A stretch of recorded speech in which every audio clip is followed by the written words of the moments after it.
اور یہی دنیا کی محبت جو ہے یہ آخرت میں ناصور بنتی ہے انسان کے لیے.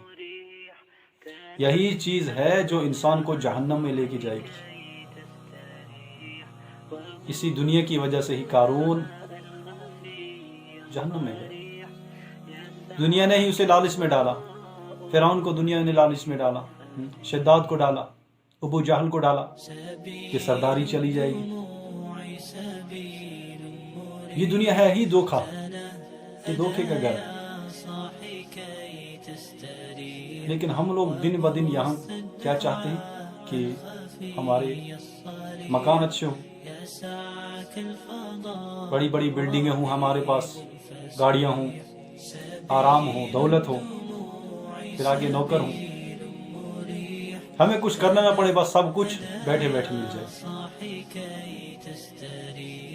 یہ سب چیزیں انسان کو ملے گی، لیکن کہاں؟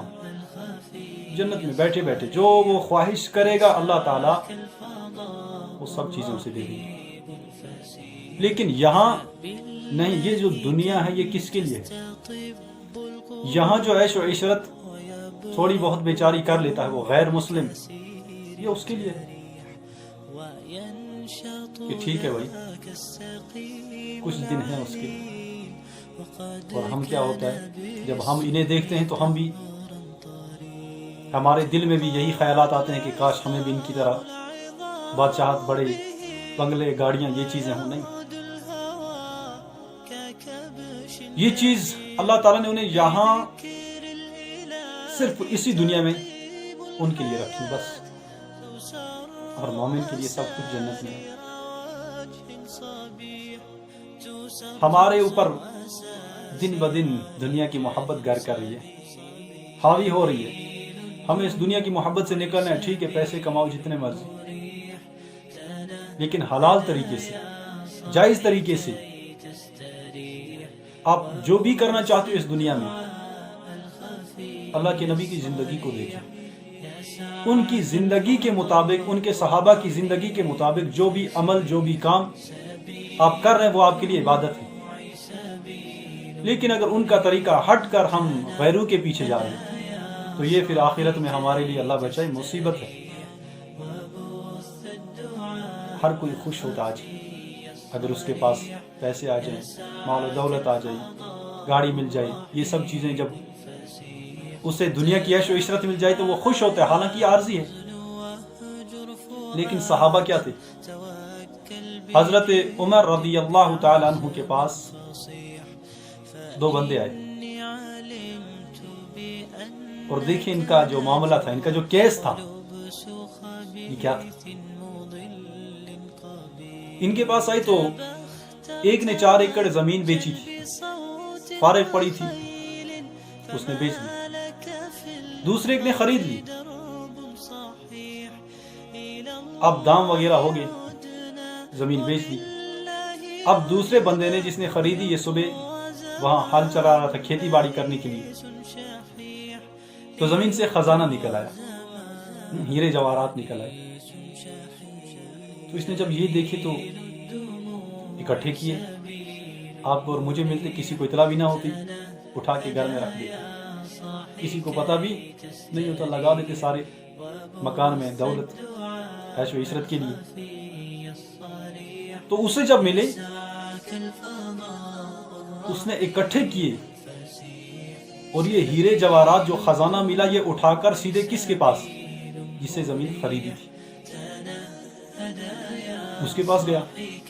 کہا کہ بھائی یہ ہیرے جواہرات جو ہیں یہ خزانہ یہ آپ کا ہے. تو اس نے کہا میرا کیسے ہے؟ کہا کہ دیکھو میں نے تمہارے ساتھ جو سودا کیا ہے وہ زمین کا ہے، خزانے کا سودا نہیں ہے، ہیرے جواہرات کا سودا نہیں ہے. میں نے بھائی آپ سے صرف زمین خریدی ہے، اب اس کے اندر خزانہ نکلے یہ آپ کا. اس نے کہا بھائی میں 4 ایکڑ زمین سے تنگ آ چکا تھا، اس سے جان بڑی مشکل سے چھڑایا ہوں، اور آپ مجھے پھر یہ دولت دے رہے ہیں. یہ میری نہیں تمہاری ہے. میں نے جب زمین بیچی، اب زمین میں سے جو بھی ہوگے، جو بھی نکلے وہ سب تیرا. تو انہوں نے مانا نہیں. اب جب امیر المومنین کے پاس یہ کیس چلا کہ یہ معاملہ ہے، تو حضرت عمر رضی اللہ عنہ فرمانے لگے جس نے خریدی تھی کہا کہ ٹھیک ہے اب آپ نے زمین خرید لی ہے تو اب جو نکلے تو یہ تمہارا. کہا نہیں امیر المومنین آپ قیاس کر رہے ہیں, آپ بتائیں اگر روز محشر مجھے اللہ تعالیٰ نے پکڑ لیا تو کیا میں آپ کا نام لوں کہ مجھے امیر المومنین نے یہ دیا تھا؟ کیا اس وقت آپ میرا بوجھ اٹھاؤ گے؟ کہا کہ وہ وقت کوئی کسی کا بوجھ نہیں اٹھائے گا, وہ وقت ہی ایسا ہوگا. کہا مجھے نہیں چاہیے حضرت. اب دوسرے سے فرمایا جس نے بیچی تھی, کہا ہو سکتا ہے کہ آپ کے کسی رشتہ دار نے, باپ دادا نے, انہوں نے اس زمین میں رکھا ہو. کہا نہیں مجھے بھی نہیں چاہیے. کہا کہ اگر قیامت میں اللہ تعالیٰ نے مجھ سے پوچھا کہ یہ کہاں سے لائے ہو, میں پھر اتنا کہوں گا کہ مجھے امیر المومنین حضرت عمر نے دیا, بتاؤ اگر منظور ہے تو میں لے جاتا ہوں. تو حضرت عمر رضی اللہ تعالیٰ نے یہ فیصلہ انہوں نے فیصلہ نہیں کیا. انہوں نے کہا کہ حضرت ابی بن کعب رضی اللہ تعالیٰ عنہ کے پاس چلے جائیں. جب حضرت کعب رضی اللہ تعالیٰ عنہ کے پاس پہنچے تو کہا کہ حضرت اس طرح کا معاملہ ہے, نہ یہ رکھنا چاہتا ہے نہ یہ رکھنا چاہتا ہے. آج ہمیں مل جائے, ہم کسی کو بتانے نہیں چاہتے, چھپا کے رکھیں گے انشاءاللہ, اور کسی کو پتہ بھی نہیں چلے گا کہ ہماری تجوری میں کتنا خزانہ ہے, بینک بیلنس کتنا ہے, کسی کو پتہ بھی نہیں چلے گا. رکھ لیں گے بڑے آرام سے. لیکن انہیں پتا تھا کہ ہمیں آخرت کی مصیبت نہیں چاہیے, جو چیز ہمیں آخرت میں پھنسا دے, جو چیز ہمارے لیے آخرت میں رسوائی کا ذریعہ بنے, ہمیں ایسی چیزیں نہیں چاہیے. چھوڑ دیا. جب وہاں پہنچے ان کی عدالت میں اپنا کیس سنایا, نہ ایک مان رہے نہ دوسرا. حضرت کعب رضی اللہ تعالیٰ نے پوچھا, پہلے والے سے پوچھا کہ بتاؤ تمہاری اولاد کتنی ہے؟ اس نے کہا حضرت میری بیٹی ایک ہے. اب دوسرے سے پوچھا کہ تمہاری, کہا میرا بیٹا ایک ہے.